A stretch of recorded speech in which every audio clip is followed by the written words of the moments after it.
사도행전 세 번째 시간입니다. 이 시간에는 흰옷 입은 두 사람이라는 제목으로 하나님 말씀 함께 나누겠습니다. 오늘 본문에는 흰옷을 입은 두 사람이 나옵니다. 사도행전 1장 10절 말씀. 올라가실 때에 제자들이 자세히 하늘을 쳐다보고 있는데 흰옷 입은 두 사람이 그들 곁에 서서. 오늘 이 자리에도 하얀색의 흰옷을 입고 계신 분들이 계실 텐데요. 저는 여러분들이 참 부럽습니다. 저는 흰옷이 안 어울려요. 얼굴이 까매서 그런지 저는 흰옷이 잘 안 어울립니다. 흰옷을 입어도 또 그 어떤 색깔의 옷을 입어도 잘 어울리시는 여러분들은 저의 부러움의 대상입니다. 오늘 본문에도 흰옷을 입고 있는 두 사람이 나오는데요. 이들은 보통 사람이 아니에요. 이들은 천사입니다. The angel of the Lord, 주의 사자입니다. 여기서 한 가지, 왜 천사라고 하지 않고요, 흰옷을 입은 두 사람이라고 했을까? 성경에서 천사가 등장하는 대목을 다 찾아보면은 거의 대부분은 이런 식으로 설명을 합니다. 주의 사자가 그에게 나타나. 주의 사자죠. 천사가 그에게 이르되, 주의 사자가 밤에 옥문을 열고 천사가 그의 곁에 서고, 또 주의 사자가 현몽하여 이르되, 이런 식으로 주의 사자, 그것도 아니면은 천사라고 하는 호칭으로 불리죠. 그리고 대부분 복수가 아니라 단수예요. 단수. 주로 한 명만 나옵니다. 오늘 본문에서는 천사가 몇 명? 두 명이 나오는데 두 명이 같이 나와요. 그리고 그들을 지칭할 때 천사라고 하지 않고 주의 사자라고도 하지 않고 뭐라고 합니까? 흰옷을 입은 두 사람이라고 했습니다. 굉장히 독특한 표현이 아닐 수 없습니다. 여기에는 대단히 중요한 영적인 의미가 담겨져 있습니다. 흰옷 그리고 두 사람, 흰옷과 두 사람. 자, 여기에 담겨져 있는 주님의 메시지가 무엇인지 지금부터 말씀을 통해서 살펴보고 저와 여러분의 삶 속에 적용해 보겠습니다. 흰옷을 입은 두 사람은 바로 앞장에 한 번 더 나옵니다. 우리가 지금 성경에서 사도행전 1장을 보고 있는데요. 사도행전 1장의 바로 앞장은 어딜까요? 사도행전의 속편이 있어요. 사도행전의 프리퀄에 해당하는 누가복음의 마지막 장으로 가보겠습니다. 자, 누가복음 24장 2절. 돌이 무덤에서 굴려 옮겨진 것을 보고 들어가니 주 예수의 시체가 보이지 아니하더라. 이로 인하여 근심할 때에 문득 찬란한 옷을 입은 두 사람이 곁에 섰는지라. 예수님께서 부활하신 날 새벽에 주님의 무덤 앞으로 달려간 여인들이 있었습니다. 가보니까 무덤 문을 막고 있던 그 돌문이 어떻게 됐어요? 옆으로 떼굴떼굴 굴려져서 옮겨져 있고요. 예수님의 시신은 온데간데 없이 사라져버린 것입니다. 그 여인들이 걱정하고 근심하고 있을 때 그들 앞에 누가 나타났냐면 찬란한 흰옷을 입은 두 사람이 나타나서 주님의 부활 소식을 전해주는 장면이 누가복음 마지막 장에 기록이 되어 있죠. 오늘 본문에도 마찬가지로 찬란하게 빛나는 흰 옷을 입은 두 사람이 나오잖아요. 이 두 가지 사건에는 공통되는 키워드가 있습니다. 공통적인 키워드 무엇입니까? 부활절 아침에 무덤으로 달려갔던 그 여인들은 부활의 첫 증인이었습니다. 증인.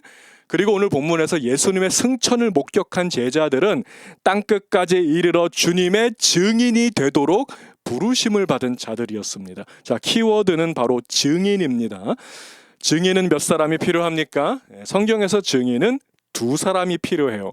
성경에서 숫자가 많이 나오잖아요. 여러 가지 숫자에는 또 중요한 의미를 담고 있는 경우가 있는데, 숫자 2, 넘버 2는 증인을 상징하는 숫자, 증인의 숫자입니다.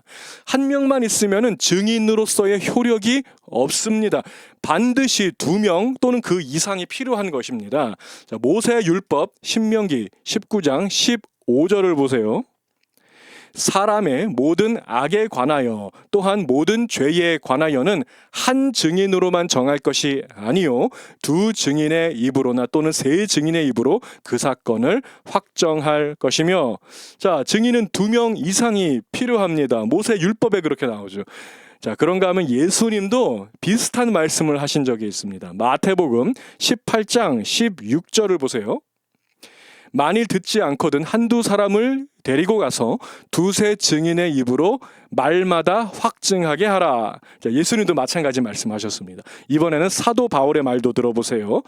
고린도후서 13장 1절, 내가 이제 세 번째 너희에게 가리니 두세 증인의 입으로 말마다 확증하리라. 마지막으로 요한계시록 11장 3절입니다. 내가 나의 두 증인에게 권세를 주리니. 두 증인이죠. 자, 이와 같이 성경에서 말하는 증인의 최소 조건은 2명이라는 것입니다. 예수님의 제자들은 이제부터 증인으로서의 삶을 살게 될 것인데 이 일은 혼자서는 감당할 수 없다는 것입니다. 함께 동역할 사람이 반드시 필요한 거예요. 증인의 사역은 팀 사역이기 때문이죠. 예수님께서 주의 제자들을 전도 현장으로 몇 번 파송하신 적이 있으셨어요. 자, 그런데 절대로 혼자 보내신 적이 단 한 번도 없습니다. 둘씩 짝을 지어서 전도 현장으로 보내셨거든요. 누가복음 10장 1절 말씀을 보세요. 그 후에 주께서 따로 70인을 세우사 친히 가시려는 각 동네와 각 지역으로 둘씩 앞서 보내시며. 자, 70명을 둘씩 나눠서 35개 팀으로 나눈 것이죠. 그렇게 둘씩 각 마을로 보내셨습니다. 증인의 사역은 팀 사역입니다. 동역자가 필요하다는 것이죠. 자, 그래서 오늘 본문에서도 천사라고 하지 않고 흰옷 입은 두 사람이라고 표현한 것입니다. 흰옷 입은 두 사람은 효력 있는 증인의 샘플로 등장하고 있습니다. 증인이란 이런 거야. 증인은 이런 모습이야. 또 증인은 이런 말을 하는 사람이야. 샘플이라는 것입니다. 우리가 화장품이나 향수를 구입할 때 샘플을 먼저 경험해 보고 나서 본 제품을 구입하잖아요. 마찬가지로 증인의 샘플을 통해서 증인의 본질이 무엇인지를 우리가 미리 알 수 있다는 것입니다. 주 안에서 사랑하는 우리 성도 여러분, 저와 여러분은 주님의 증인으로 부르심을 받았습니다. 그런데 주님의 증인이 되는 일은 결코 쉽지가 않아요. 어렵습니다. 어떨 때는 불가능해 보일 때도 있을 것입니다. 내가 할 수 있을까? 나 같은 사람이 증인이 될 수 있을까? 안 될 거야. 나는 안 돼. 맞아요. 안 됩니다. 혼자서는 안 됩니다. 자꾸만 혼자 하려고 하니까 증인되는 게 힘든 거라고요. 여러분 혼자서 증인이 되려고 하지 마십시오. 여러분에게는 무엇이 필요해요? 동역자가 필요합니다. 저에게도 동역자가 필요합니다. 우리는 다 연약하고 넘어지기가 쉽기 때문에 누군가의 도움이 반드시 필요합니다. 여러분에게는 그 누군가가 있으십니까? 전도서 4장 9절 말씀에서 동역자에 대해서 뭐라고 말을 하고 있는지 여러분 보시기 바랍니다. 두 사람이 한 사람보다 나음은 그들이 수고함으로 좋은 상을 얻을 것임이라. 자, 두 사람이 같이 하면 더 많은 열매를 맺을 수가 있다는 것입니다. 계속해서 10절. 혹시 그들이 넘어지면 하나가 그 동물을 붙들어 일으키려니와 홀로 있어 넘어지고 붙들어 일으킬 자가 없는 자에게는 화가 있으리라. 또 두 사람이 함께 누우면 따뜻하거니와 한 사람이면 어찌 따뜻하랴. 증인의 사역, 영혼 구원의 사역은 혼자서 할 때보다 동역자하고 같이 할 때, 함께 할 때 더욱더 효율적으로 감당할 수가 있고 더 많은 열매를 맺을 수가 있는 거예요. 사역을 하다 보면 지칠 때가 있습니다. 우리 찬양팀도 사역을 하다 보면 지칠 때가 있죠. 저도 사역을 하다 보면 지칠 때가 있어요. 목회 사역 힘들 때가 있습니다. 그럴 때 내 손을 꼭 붙들어 줄 수 있는 동역자가 한 사람이라도 있는 사람은 행복한 사람이라는 것입니다. 추운 겨울날 두 사람이 꼭 붙어 있으면요, 체온이 유지가 되기 때문에 그 추운 날씨도 견뎌낼 수 있는 것이죠. 예전에 아는 형님이라고 하는 TV 프로그램에서 이런 실험을 했어요. 두 사람이 꼭 껴안고 있으면 체온이 얼마나 상승하나 실험을 했습니다. 그래서 서장훈, 이수근 요 두 명의 출연자들이 우통을 다 벗고 서로 꼭 껴안은 채로 체온을 측정했거든요. 자, 그러자 복부, 배 부분은 27도가 온도가 상승하고요. 얼굴 쪽은 30도가 상승했습니다. 두 사람이 함께 누우면 따뜻하거니와 한 사람이면 어찌 따뜻하랴. 여러분 아무리 쉬운 일도요 혼자 하면은 외롭습니다. 우리 한국말 속담에 그래서 아주 좋은 속담이 있잖아요. 백지장도 맞들면 낫다. 아무리 힘든 일도 두 사람이 함께하면 능히 감당할 수가 있는 것입니다. 오늘 오후 4시에는요, 청년들의 연합 모임이 있습니다. 그 청년부가 없는 작은 교회 청년들이 주축이 되는 그런 모임인데요. 저는 이 사역을 혼자서는 절대로 안 할 거예요. 우리 강민구 집사님과 강민지 자매님께서 동역해 주시기 때문에 할 수가 있는 것입니다. 두 분이 모임을 인도해 주시면 저는 맛있는 음식과 음료수를 투고해서 배달하는 일을 감당하면 되는 것이죠. 저는 두 분이 함께 해주셔서 얼마나 기쁜지 모릅니다. 이와 같이 동역에는 기쁨이 있습니다. 혹시 이런 이야기를 들으시면서 좀 낙심이 되는 분들이 계실지 모르겠어요. 아니 그래서 뭐 어쩌라고요? 나는 동역자가 없다고요? 이런 분이 혹시 계십니까? 동역자 있습니다. 여러분의 동역자 오늘 당장이라도 구할 수 있습니다. 제가 비결을 가르쳐 드릴 테니까 잘 따라해 보세요. 여러분을 도와줄 동역자를 찾지 마시고 여러분이 누군가의 동역자가 되어 보십시오. 저의 동역자가 되어 주세요. 그러면 우리 서로 동역자가 되는 것이 아니겠습니까? 자, 오늘부터 이 동역의 기쁨, 함께하는 기쁨을 충만하게 누리시는 저와 여러분들이 다 되시기를 우리 주님의 이름으로 축복을 드립니다. 증인의 샘플에서 숫자 2 넘버 2를 우리가 먼저 살펴봤습니다. 이번에는 흰옷이 무엇인지를 살펴보겠습니다. 오늘 본문에 나오는 두 사람은 천사입니다. 그런데 천사라고 부르지 않고 흰옷을 입은 두 사람, 흰옷을 강조하고 있습니다. 왜냐하면 증인은 흰옷을 입어야만 하기 때문이죠. 흰옷을 입었다는 것은 제일 먼저는 예수님의 보혈의 공로로 죄사함을 받아서 그 모든 더러운 죄악의 짐들이 다 씻어짐을 당하고 구원받은 주의 백성이 되었다는 뜻입니다. 요한계시록 7장 14절을 보세요. 그가 나에게 이르되 이는 큰 환난에서 나오는 자들인데 어린 양의 피에 그 옷을 씻어 희게 하였느니라. 아멘. 원래 우리가 입고 있었던 옷이 있어요. 그 옷은 흰 옷이 아니었습니다. 어떤 옷이냐면은 검댕이가 묻은 옷이에요. 죄악의 검댕이가 묻은 옷, 냄새나는 옷이고 더러운 옷이었습니다. 근데 이 검댕이가 안 지워져요. 아무리 최고급 세제를 갖다 부어도 이 검댕이가 안 지워집니다. 무엇이 이 검댕이를 지울 수 있습니까? 우리 구주 예수님의 보배로운 피가 이 더러운 검댕이를 깨끗하게 지우신다는 것을 믿으시기 바랍니다. 우리의 모든 죄와 우리의 모든 더러움을 씻어주심으로 그 옷을 씻어 희게 하십니다. 아멘. 저와 여러분은 흰 옷을 입은 자가 되었습니다. 예수님의 보혈의 능력을 체험한 자가 되었습니다. 자, 바로 그런 사람만이 뭐가 될 수 있냐면은 증인이 될 수 있다는 거예요. 주님의 보혈의 능력을 단 한 번도 경험하지 못하고 죄사함의 은혜가 무엇인지를 맛보지 못한 사람은 증인이 되고 싶어도 될 수가 없는 것입니다. 여러분 증인이 되시기 전에 먼저 죄사함의 은혜를 충만히 누리는 자가 되십시오. 십자가의 주님을 만난 자만이 주님의 증인이 될 수가 있습니다.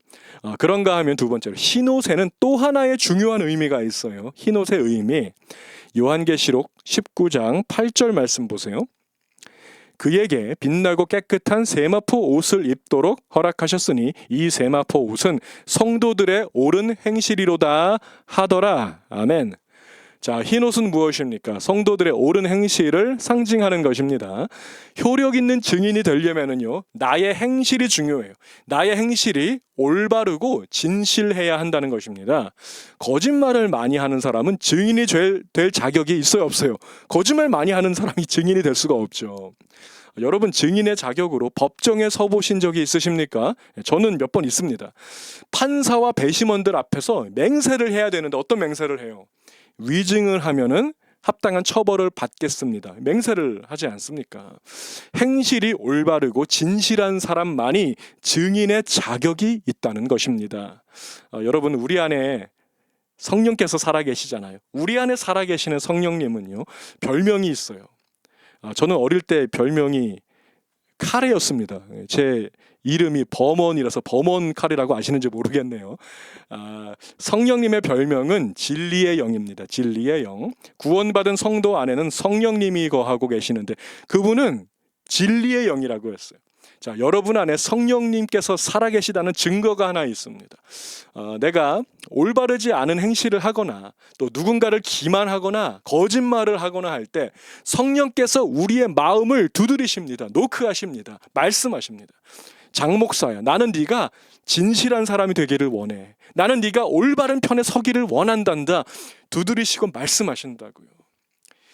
제가 사용하는 컴퓨터에는 불법 복제 프로그램이 단 하나도 없습니다. 저는 모든 프로그램을 다 정품을 구입해서 사용을 합니다. 지난 한 해만 프로그램 구입비로 지출한 비용이 880불이에요. 어제 그 영상학교에서 영상 편집을 배우는 학생들이 이제 오셨는데 프로그램을 설치하시는데요. 몇몇 분들은요, 이미 어둠의 경로를 통해서 불법으로 프로그램을 다운로드 받아서 설치를 하셨더라고요. 저는 그분들 앞에서 자신 있게 말할 수 있습니다. 학생 여러분, 정품을 구입하시고 떳떳하게 사용하시기 바랍니다. 저는 우리 영상학교가 진실한 사람들의 모임이 되기를 원합니다. 이렇게 얘기할 수 있습니다. 여러분, 저는 그분들 앞에서 주님의 증인입니다. 올바르고 진실한 자가 되라는 천국의 가치관을 나누는 것입니다.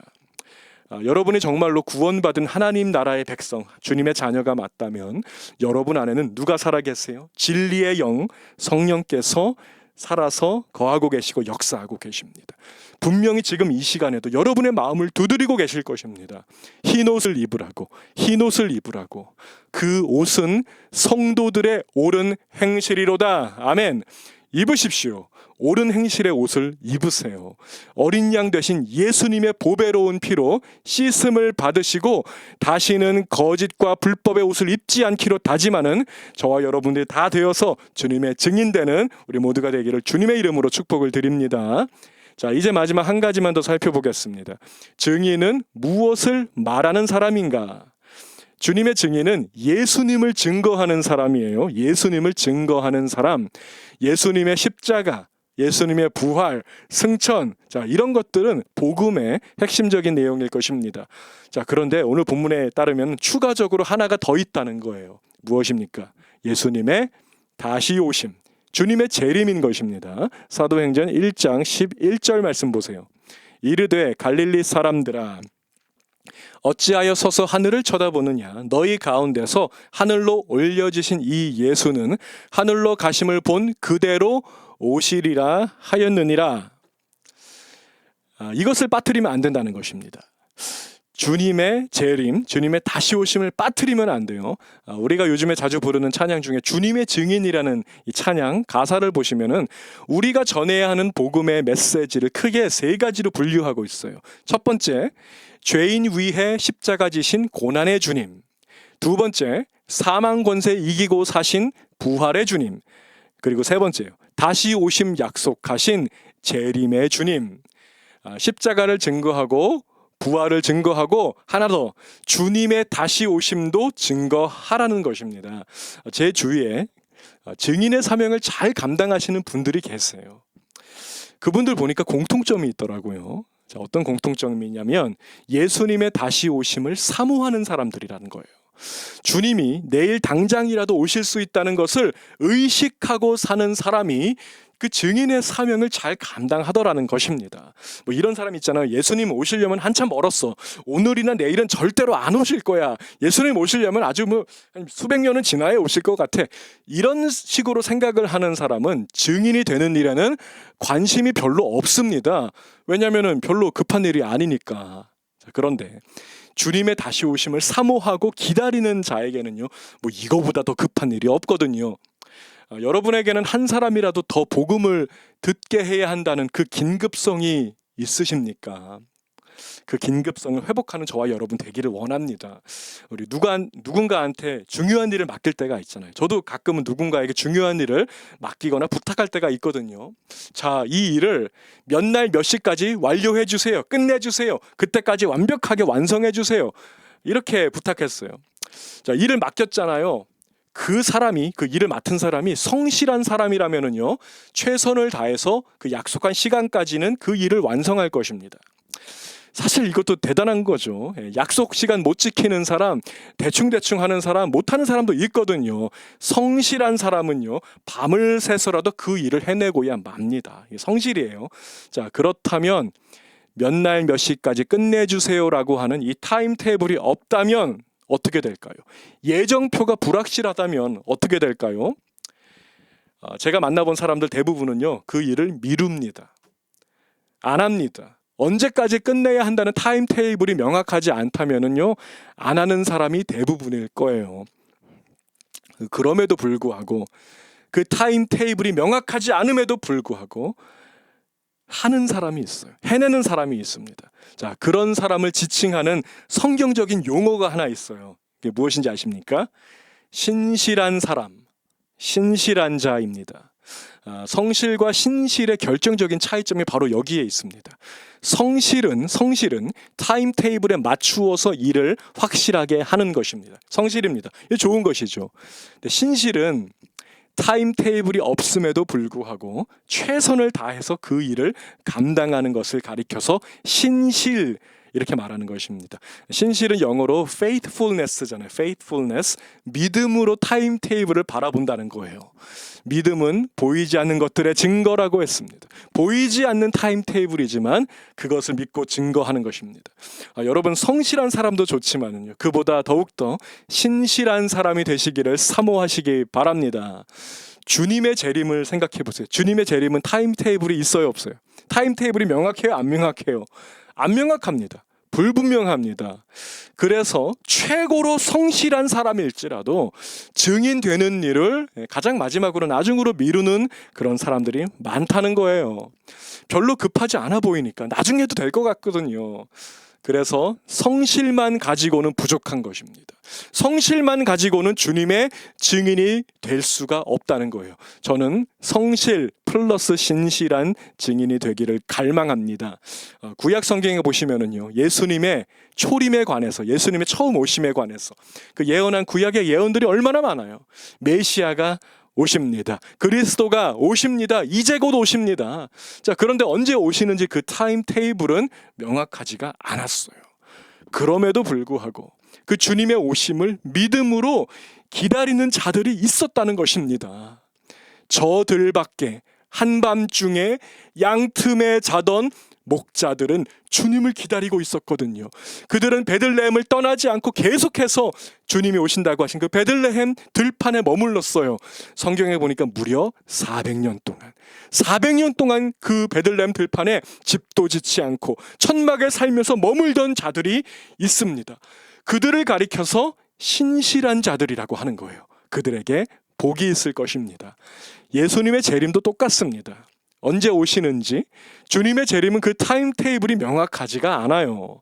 그럼에도 불구하고 주님의 오심을 사모하며 기다리는 자들이 있어요. 그들을 가리켜서 어떤 자들? 신실한 자들이라고 부르는 것이며 흰옷을 입은 주님의 증인이라고 부르는 것입니다. 주 안에서 사랑하는 우리 성도 여러분, 오늘 세 가지 메시지를 붙드시기 바랍니다. 첫 번째, 동역자를 구하세요. 동역자를 구하세요. 나를 도와줄 동역자를 찾는 것도 좋지만 그보다 내가 오늘 누구의 동역자가 될 수 있을까? 오늘 그 사람을 찾으시기 바랍니다. 어쩌면 여러분 바로 옆에 있는 그분이 여러분의 동역자일 수도 있을 것입니다. 또 두 번째 메시지, 흰옷을 입는 자가 되십시오. 흰옷을 입는 자, 예수님의 보혈의 능력으로 죄사함 받아 구원 받으셨다면은요, 이제부터는 모든 거짓과 불법을 제하여 버리고 옳은 행실에 흰옷을 입으시기 바랍니다. 자, 마지막 세 번째, 성실한 자가 아니라 신실한 자가 되십시오. 주님의 초림이 이루어졌듯이 주님의 다시 오심도 반드시 이루어집니다. 믿음의 눈을 들어서 재림의 타임테이블을 바라보는 신실한 주님의 증인, 바로 제가 되고 여러분들이 다 되시기를 우리 주님의 이름으로 축복을 드립니다. 기도하시겠습니다.